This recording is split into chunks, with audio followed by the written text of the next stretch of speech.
What if the thing you've been calling anxiety isn't anxiety at all? What if the tightness in your chest, the restlessness that won't settle, the sense of dread that floats just under the surface without ever landing anywhere specific? What if that isn't your nervous system misfiring? What if it's something much older, much more human, and much more honest than that? What if what you've been calling anxiety is actually grief that never found its way out? This is not a clinical diagnosis. This is an observation that has landed for a lot of people who spend years managing symptoms without ever naming the actual wound. And today I want to give it a name, because naming it changes everything about what you do next. Stay with me.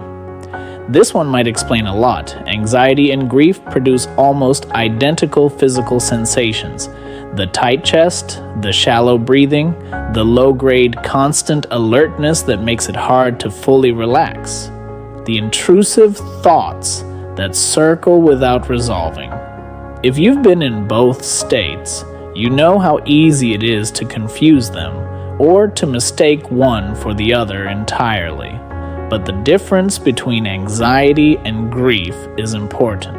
Anxiety is forward-facing. It's dread about what might happen. Grief is backward-facing. It's ache about what did happen or what didn't, or what will never happen now. They feel similar in the body, but they need completely different things from you. Anxiety, when it's purely anxiety, often responds to regulation, breathing techniques, grounding exercises, reducing uncertainty, building safety. These help because the threat is ahead of you, and you're managing your response to it. But grief doesn't respond to regulation. Grief needs expression. Grief needs to be felt, named, witnessed, and moved through, not managed down into something quieter.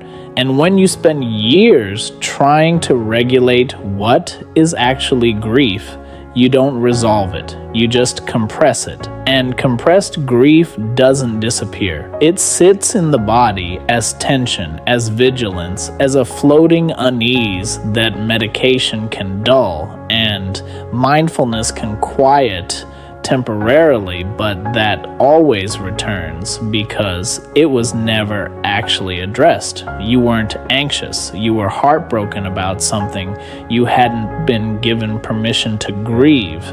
Most people think of grief as something that happens after a death, but grief is the response to any significant loss.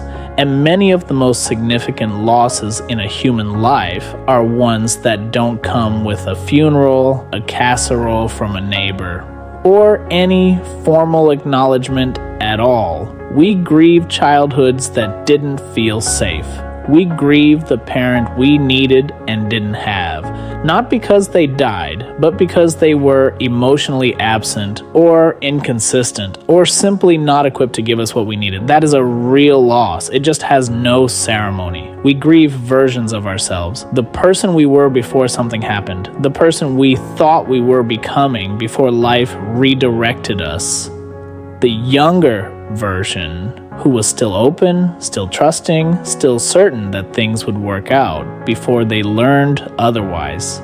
We grieve relationships that ended without closure, not just romantic ones, friendships that quietly dissolved, family bonds that fractured, connections that mattered deeply and then simply weren't there anymore without a clear ending you could make sense of. We grieve futures that didn't happen, the life you planned at 22 that the world had other ideas about, the relationship you believed was going somewhere, the career that was supposed to feel like this, not like that.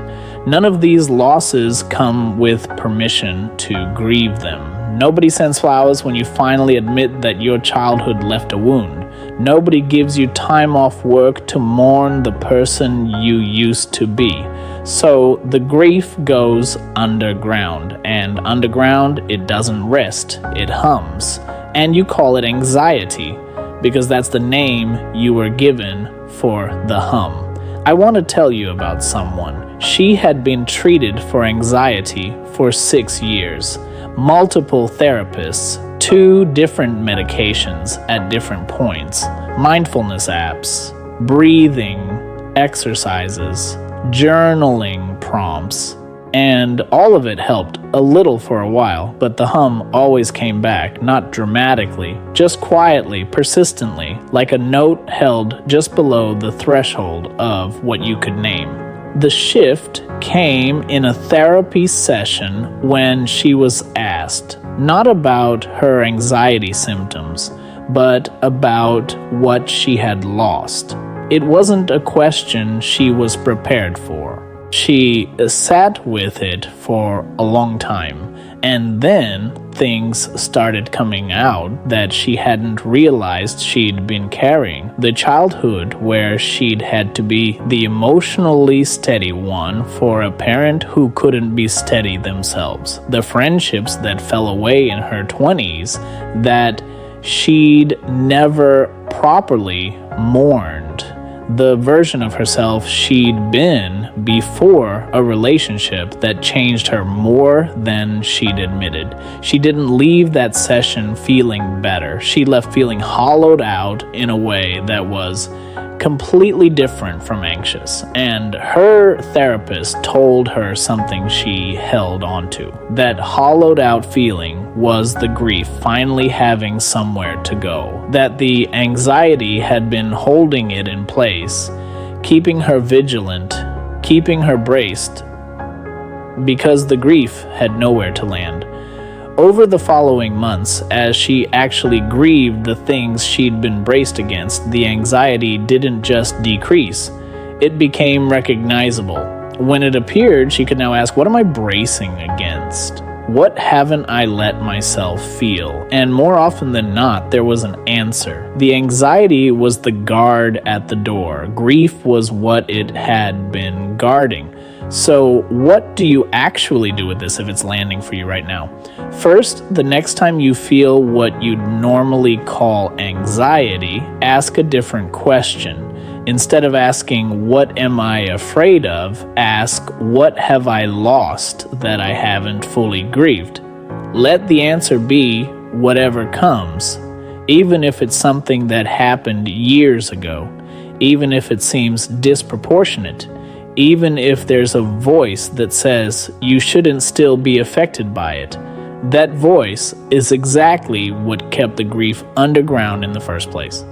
Second, give yourself explicit permission to grieve things that don't come with cultural permission to grieve.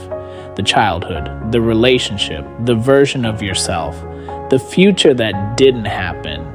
These are real losses. The fact that no one acknowledged them at the time doesn't make them smaller. It just means you've been carrying them without any help. Third, let grief move through you instead of managing it quiet. This is the hardest one. Grief wants to be felt fully, not in controlled doses.